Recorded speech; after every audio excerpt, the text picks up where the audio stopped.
Olá, amigos! É uma alegria estarmos aqui reunidos novamente no podcast Fala Animal, o podcast da ASEAMA, Associação Espírita de Amigos dos Animais, para nós conversarmos sobre a alma dos animais e sobre a doutrina espírita e sobre os assuntos atuais que envolvem os animais que estão aí na mídia, para que nós possamos ter uma visão voltada para a evolução, para a espiritualidade, para os caminhos da transição do planeta Terra.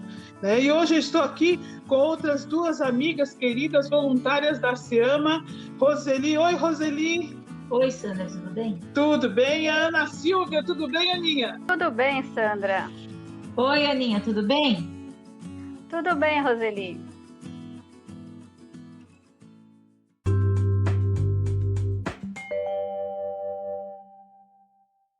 Vocês sabem que cada programa que nós fizermos, nós vamos ter voluntários diferentes aqui, né? Assim vocês vão conhecer todos os voluntários da ASEAMA. Quem quiser mais informações sobre a ASEAMA e até como se tornar voluntário, vocês podem entrar no site da ASEAMA, que é aseama.org.br, e lá vocês vão ter informações sobre os trabalhos da ASEAMA, sobre como ser voluntário. Nós temos um grupo de voluntários que respondem ao chat, aos nossos e-mails. Vocês vão poder marcar cirurgias espirituais para os animais à distância, preenchendo as fichinhas, conhecer a nossa loja virtual, porque o Grupo ASEAMA, além dos trabalhos do Centro Espírita, nós temos vários trabalhos de passe que no momento estão suspensos, né, pelas determinações aí do governo por conta da pandemia, mas daqui a pouquinho a gente já está de volta. Então, além disso, nós temos o Santuário da ASEAMA e nós temos uma cozinha industrial que produz alimentos veganos e vocês podem, inclusive, adquirir esses alimentos através da nossa loja virtual lá no site. Então, quem quiser saber mais sobre a ASEAMA, pode entrar no site que vocês lá vão ter bastante informação a respeito.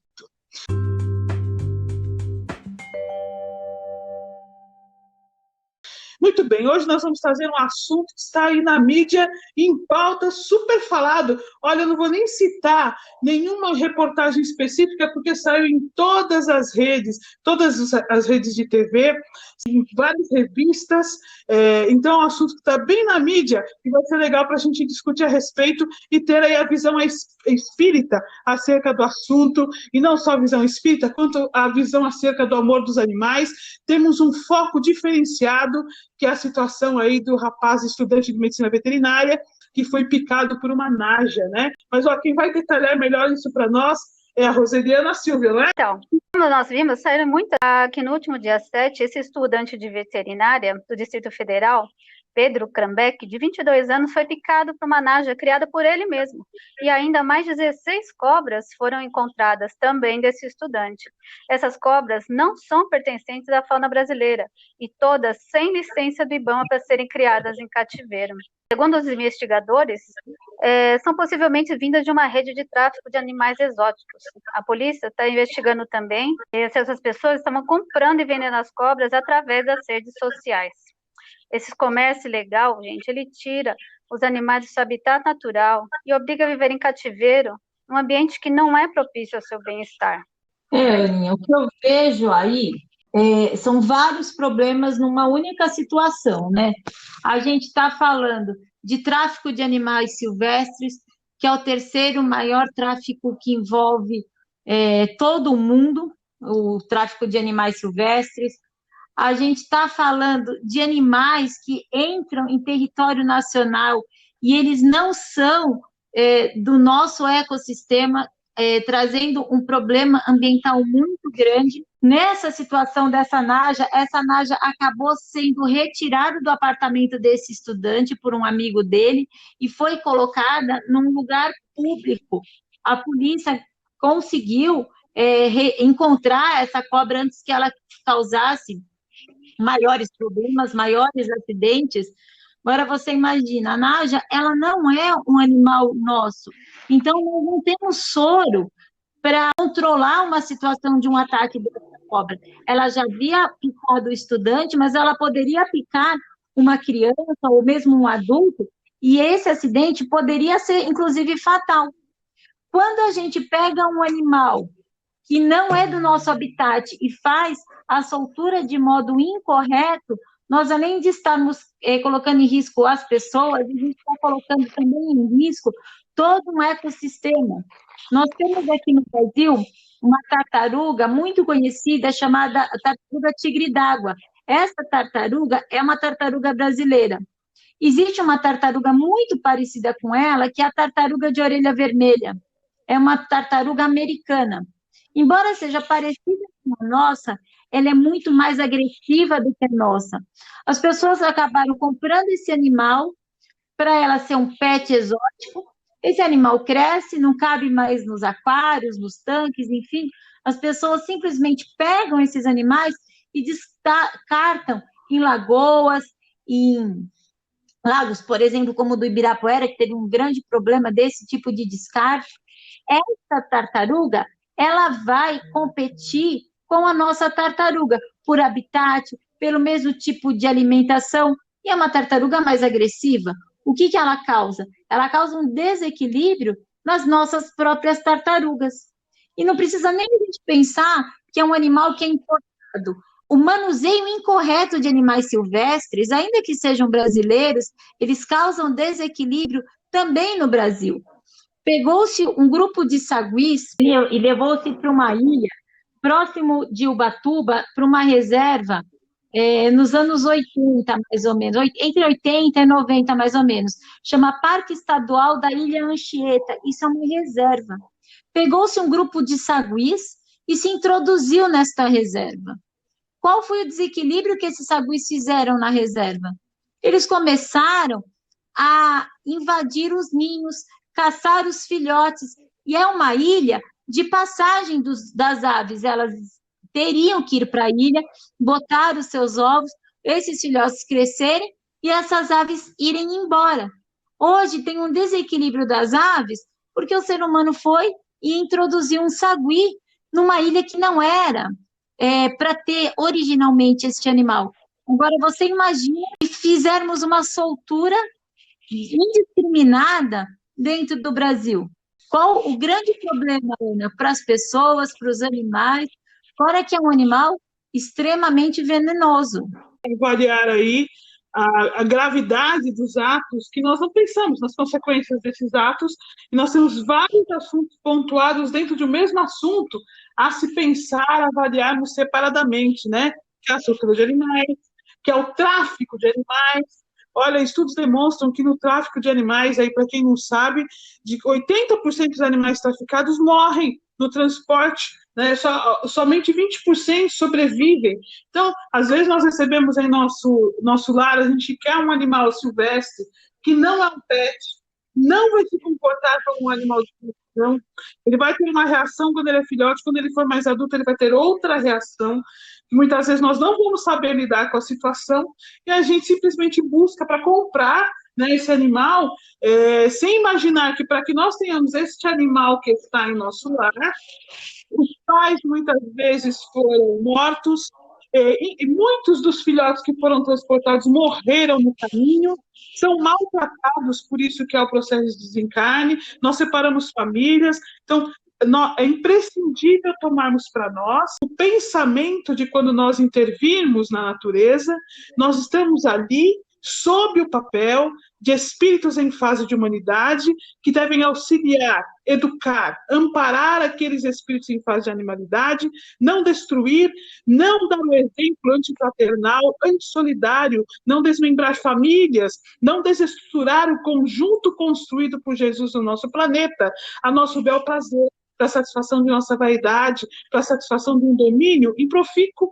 né, gerando desencarne dos quais nós somos responsáveis, na dúvida, enquanto humanidade. Estou vendo que a Aninha quer falar alguma coisa com a gente, né, Aninha? O que a gente vê hoje também é que o vilão que nos últimos anos tem dificultado muito o combate ao tráfico de animais são as redes sociais. O que antes acontecia pontualmente em algumas feiras, em espaços de pequenas cidades, agora você tem uma vitrine completamente universal na internet. Mesmo durante a quarentena, não houve diminuição dessas vendas online de animais. Até você vê que teve a pandemia na China, são animais exóticos que aconteceu esse problema. Com a alimentação sem nenhuma base sanitária, sem higiene, os animais sofrem tremendamente nessas situações, como você disse também, Sandra, no transporte, muitos morrem. Então, nós devemos pensar realmente qual é a necessidade, o ego do homem de ter esses animais. Porque isso, a maior parte é ego. Não é porque eu gosto, porque eu quero, é para me mostrar. A ignorância sobre a condição dos animais faz com que nós entendamos os animais como coisas. E ao entendê-los como objetos, nós entendemos que nós estamos, por exemplo, adquirindo uma joia. Ao pensar que nós estamos entrando na natureza para fazer uma experiência, a nossa imaturidade enquanto humanidade dos ecossistemas da natureza sugera consequências, sugera problemas que nós não avaliamos no momento. Então, vamos trazer um pouquinho a doutrina espírita falando a respeito do assunto, para nós podermos nos situar, nos lembrando aí que nós somos espíritos em fase de humanidade. Trabalhando sobre esta linha de raciocínio, vamos trazer então a doutrina espírita para o nosso entendimento, para a compreensão desta situação que foi desvendada, tantas outras situações que acontecem no planeta, mas essa ganhou a mídia, chamando a atenção de muitas pessoas que não têm acesso às informações que nós temos com relação ao tráfico de animais. Então, a primeira coisa que nós precisamos nos lembrar é que não se trata de tráfico de animais. Nós estamos fazendo tráfico de almas. Este é um raciocínio espaldado pela doutrina espírita, que nós precisamos começar a ter como espíritas que somos, ou ainda simpatizantes da doutrina, ou ainda acreditando e compreendendo a alma existente por trás do corpo, a reencarnação como um processo de evolução. Então, este raciocínio nós precisamos adotar. Quando nós estamos falando dos animais, e nós citamos os animais, e eles são aqueles amores que nós tanto olhamos e tanto admiramos, nós estamos falando de almas, né? Então, vamos começando a entender sobre a alma dos animais. Vamos trazer aí o livro dos Espíritos, justamente do capítulo Os Três Reinos, a questão 597 do livro dos Espíritos, quando Kardec pergunta assim, pois que os animais possuem uma inteligência que lhes faculta certa liberdade de ação, haverá neles algum princípio independente da matéria? Então, olha só, que eu gosto de estudar Kardec, né, para nós entendermos o codificador, sua linha de raciocínio, como é importante nós estudarmos, inclusive, a pergunta antes de concluirmos simplesmente a resposta. Na pergunta, já Kardec nos fala assim, já que os animais têm uma inteligência, está dizendo que os animais têm inteligência, que lhes dá uma certa liberdade de ação, está nos dizendo que os animais têm um certo livre-arbítrio. Nós teremos a oportunidade de estudar isso aí no podcast mais para frente, né? Mas falando aí que os animais têm uma inteligência e um certo livre-arbítrio, ele pergunta, há neles um princípio independente da matéria, ou seja, eles têm alma? E a resposta do Espírito da Verdade é, há e sobrevive ao corpo. Então, não somente os animais têm alma, quanto esta alma sobrevive à morte do corpo. Então, notemos bem que Kardec não está dizendo assim, por que os cães, por que os gatos, por que os pássaros, ele está dizendo os animais, porque os animais. Isso inclui todos os animais. Então, todos os animais possuem uma inteligência que lhes faculta uma certa liberdade de ação. Então, todos têm alma. Então, quando nós pensamos, por exemplo, nesses animais que nós citamos aqui, relacionado ao tráfico de animais, volto a reforçar, as serpentes que foram encontradas com esse estudante veterinária, porque chama a atenção foi a Naja, né, que picou o estudante, na verdade foram encontradas 20 serpentes. A partir dele foram encontrados também 2 tubarões, num tanque, também na região de Brasília, né? Então, todas estas são almas, olha só, segundo o que nos mostra a doutrina espírita, estudos que nós vamos nos aprofundar mais para frente no podcast, trata-se de tráfico de almas, o que nos traz um contexto muito mais profundo do que pensarmos apenas no tráfico de animais, nos lembrando do maior mandamento de amar a Deus sobre todas as coisas e ao próximo como a si mesmo. Observação importante a se fazer a respeito do assunto, né? Então, olha, reforçando, trata-se do tráfico de almas. Uma outra coisa importante que foi pontuado agora por nossas amigas aqui é sobre o deslocamento de animais que se encontram em determinado ecossistema e são introduzidos em outro ecossistema, gerando um desequilíbrio. A doutrina espírita, maravilhosa, esclarecedora, nos fala bastante a respeito sobre a formação do planeta Terra, no livro A Caminho da Luz, psicografia de Chico Xavier, Espírito Emmanuel. Ele nos mostra Jesus como governador do planeta, nos mostra como foi feita a construção do planeta, nos mostra como foram criadas as espécies, e a gente vai ter muito tempo para estudar isso.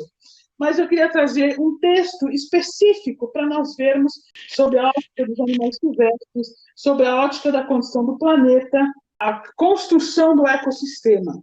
Ele fala assim, no capítulo 2, a vida organizada. As formas de todos os reinos da natureza terrestre foram estudadas e previstas. Os fluidos da vida foram manipulados de modo a se adaptarem às condições físicas do planeta, encenando-se as construções celulares segundo as possibilidades do ambiente terrestre, tudo obedecendo a um plano pré-estabelecido pela misericordiosa sabedoria do Cristo, consideradas as leis do princípio e do desenvolvimento em geral. Então, foram estudadas as condições climáticas do planeta, introduzidos cada espécie, cada modelos físicos, digamos assim, de acordo com a condição climática, de acordo com a necessidade de evolução daqueles espíritos que seriam ali colocados. Então, quando nós fazemos o deslocamento, quando nós intervirmos nesse planejamento, nós precisamos ter a sabedoria de como intervir, sem causar danos àqueles espíritos que estão naquele processo de evolução, naquele corpo físico. Então, isso é importante para nós pensarmos a respeito de quando nós vamos agir, nós não estamos simplesmente intervindo no ecossistema, mas nós estamos intervindo no planejamento divino, numa estruturação previamente estabelecida, construída por Jesus e seus geneticistas e engenheiros espirituais, conforme nos conta Emmanuel no livro A Caminho da Luz. Com essa colocação que você faz, Sandra, que os animais, todos os animais têm almas, no caso das serpentes, por exemplo, nós temos que derrubar preconceitos nossos, que não é porque as serpentes, elas não se relacionam com a gente numa troca de afetividade, como se relaciona o nosso gato, como se relaciona o nosso cachorro, nós que convivemos com os animais do santuário, nós vemos que as nossas vacas, os nossos porcos, eles se relacionam com a gente de uma forma tão carinhosa como os gatos, os cachorros. Essas serpentes, elas não têm essa troca de afetividade conosco, como os mamíferos, por exemplo, algumas aves e tudo. Porém, o fato delas não terem esse tipo de relacionamento, isso não significa que ali não existe um animal com uma alma, com os seus direitos enquanto indivíduo. Ele não expressar os sentimentos dele não deixa ele menos importante, ou que a alma dele valha menos do que a de um animal que expressa seus sentimentos. Então, a gente também tem que respeitar esse animal, independente da forma física que ele se encontra. Ele, na evolução, ele ainda está numa forma de réptil, mas se a doutrina coloca que todos vão evoluir do átomo ao arcanjo, é um animal que merece ser respeitado. Isso aí é uma colocação que está no livro dos Espíritos, que o Espírito, na verdade, faz no final da questão 540 do livro dos Espíritos, em que ele diz, na natureza tudo serve, tudo se encadeia, desde o átomo primitivo até o arcanjo, pois ele mesmo começou pelo átomo. Admirável lei de harmonia de que estás longe de conhecer o conjunto. Né? Então, gente, nós vamos ter oportunidades, vamos ter episódios aqui que nós vamos falar só sobre a evolução do espírito, indo do átomo ao arcanjo, passando pelos diversos reinos. Nós vamos ter episódios que nós vamos falar sobre o desenvolvimento da consciência, nós vamos ter episódios que nós vamos falar dos diversos corpos físicos. Eu já aproveito para dizer que André Luiz, num livro maravilhoso chamado Evolução em Dois Mundos, psicografia de Francisco Cândido Xavier, querido Chico, amante dos animais, olha, quem estuda a biografia do Chico sabe o quanto ele amava, eu tenho certeza ainda ama os animais, e as suas psicografias, a sua luminosa mediunidade, nos trouxe inúmeros desdobramentos de entendimento sobre os animais, sobre os seus sentimentos, sobre a nossa responsabilidade para com eles. Mas no livro Evolução em Dois Mundos, que é uma psicografia do nosso querido Chico Xavier e do médium Valdo Vieira, ele nos traça todo o processo de evolução, lá iniciando no reino mineral, chegando no reino mineral, reino vegetal, reino animal, homem até arcanjo. E lá, neste livro, ele vai nos contar sobre a fase de répteis. E nos coloca a fase de répteis como uma fase muito importante do espírito, porque é uma fase intermediária de chegando já na fase de animais superiores, ou seja, aves e mamíferos. Então, é claro que eu estou citando termos e colocando situações que muitas vezes vocês aí que estão nos ouvindo, dividindo conosco este pensamento, esse estudo acerca não só da alma dos animais, quanto da nossa ação no planeta, da inconsequência humana, e a inconsequência humana ligada à ignorância de quem são os animais, a ignorância da alma em todos os pontos, a ignorância da evolução do espírito, a ignorância de que se tratam de nossos irmãos, que sob a ótica espiritual se tratam de nossa família, confiada a nós por Jesus no processo de evolução. A ignorância humana, o materialismo humano, faz com que o homem cometa estes erros, e exatamente este é o papel da doutrina espírita, doutrina maravilhosa, que traz as respostas para o coração humano, de qual o seu papel, as respostas sobre a alma dos animais, e nos conta que os répteis estão numa fase intermediária bastante importante, aí chegando à fase de animais superiores, anteriormente à fase de animais superiores, no controle do próprio corpo. Volto a repetir, nós vamos estudar isso com mais intensidade, mais profundamente, desdobrar o assunto, mas é para nós nos localizarmos aqui sob a ótica do estudo da evolução e da doutrina espírita. E olha, eu já aproveito essa colocação que foi feita agora para desmistificar um conceito que existe de que animal é alma-grupo. Já ouviram falar desse conceito, Aninha? Você ouviu falar que animal é alma-grupo? Já ouvi sim, Sandra. Muitas vezes, infelizmente. Muitas vezes, infelizmente. Olha, gente, é um conceito que, inclusive, se discute dentro da doutrina espírita, que animal é alma-grupo. Kardec discutiu longamente isso, obviamente não em se tratando dos animais, mas se tratando da alma na fase de humanidade, dizendo uma coisa que agora, quando eu falar, vocês vão entender melhor. Ele dizia o seguinte, que a alma-grupo, ela era um conceito contrariado justamente pela presença da personalidade, ou seja, se todos pertencessem a uma única alma-grupo, todos teriam a mesma personalidade, as mesmas reações. E nós, que amamos os animais, observamos eles, sabemos que eles são um diferente do outro, né? Que eles não têm a mesma personalidade, não têm as mesmas reações. Eu tenho uma amiga que tem em casa, sob seus cuidados, algumas tartarugas, e tem uma que procura ela como se fosse um cachorro, né? E tentando subir no colo e tudo mais. E nós temos outras que são vivem mais separadas, não reagem tanto. Então, isso nos faz perceber das diferenças que nós vemos entre uma e outra. Essa amiga tem praticamente um santuário de tartarugas, que ela recebeu várias tartarugas em várias condições. É uma querida amiga veterinária, todos os animais sofridos, judiados pela própria condição em que foram tratados, e ela acabou construindo essa situação para cuidar e acabou tendo eles todos num ambiente arejado, gramado, né, num grande sítio em que ela cuida individualmente de vários deles. E ela mostra personalidades diferentes. Muitas vezes nós não percebemos as personalidades porque não convivemos com esses animais, e muitas vezes não é mesmo nosso papel a convivência direta, seria o papel do homem a observação e a interferência somente no caso de auxílio, imprescindível nós pensarmos sobre isso. Mas dando continuidade, então, meus amigos, à situação, ao questionamento sobre alma-grupo, Kardec não deixou de perguntar para o Espírito da Verdade sobre alma-grupo. Ele pergunta na questão 598. Após a morte, conserva a alma dos animais a sua individualidade e a consciência de si mesma? E a resposta é: conserva sua individualidade. Olha só, duas questõezinhas aí que nós estudamos no Livro dos Espíritos, profundo Livro dos Espíritos, nós já vimos na questão 597, já no enunciado de Kardec, que os animais têm inteligência, que os animais têm um livre-arbítrio, um certo livre-arbítrio, que eles têm uma alma. Esta alma sobrevive à morte do corpo e é uma alma individual.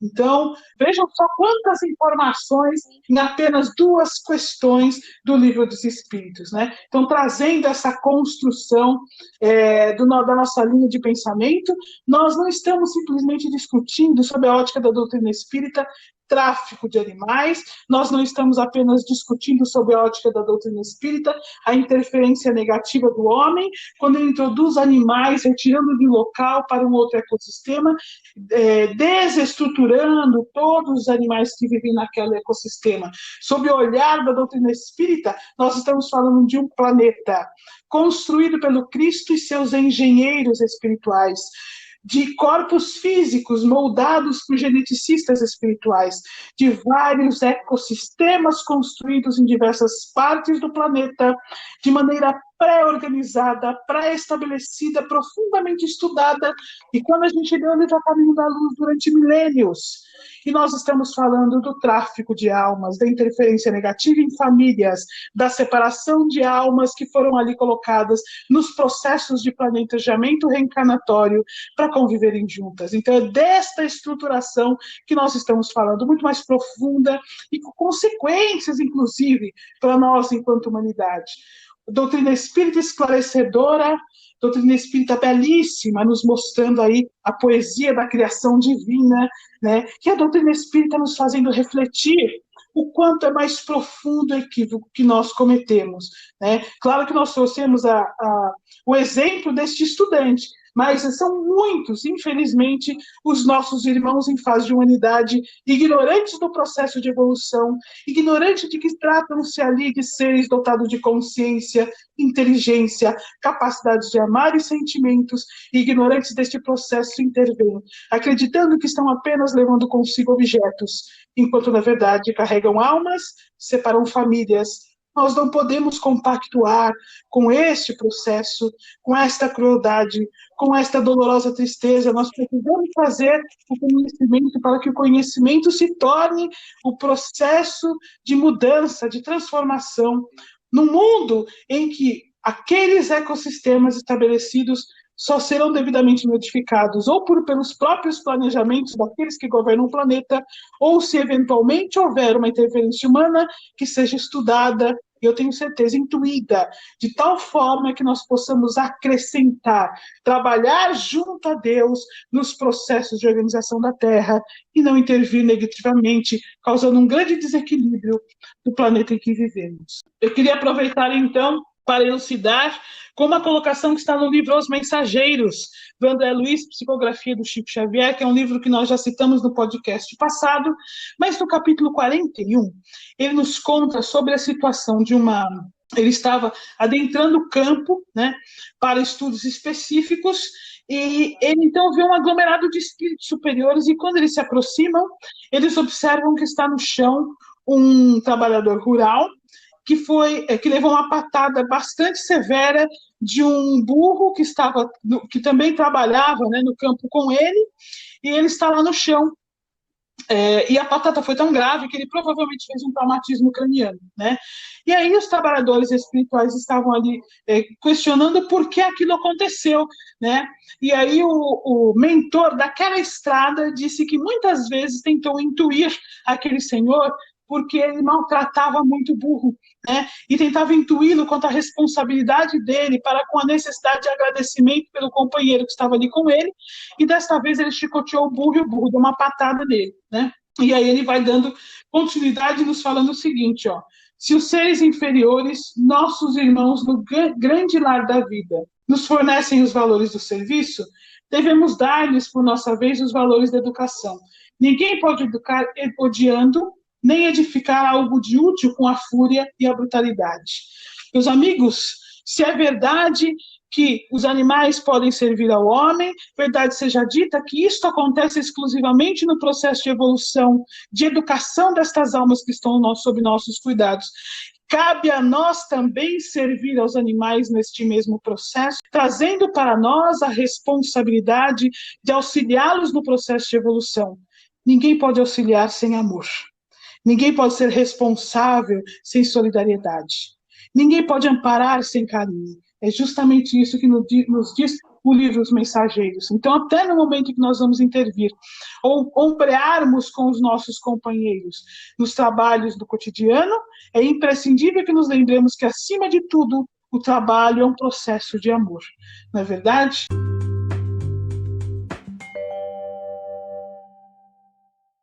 Olha, nós vamos partindo para as nossas considerações finais, porque nosso podcast está chegando no final. Vou pedir para a Roseli fazer as suas considerações finais, depois a minha, para a gente poder se despedir. Bom, o que eu acho? Que a gente tem que ver essa situação e pegar esse exemplo, que realmente os animais ditos exóticos não são pequenas peças para que a gente se exiba, seja nas nossas redes sociais, seja nas nossas casas, enfim. Os animais não podem ser vistos como troféus. Os animais são indivíduos, nós temos que os respeitar.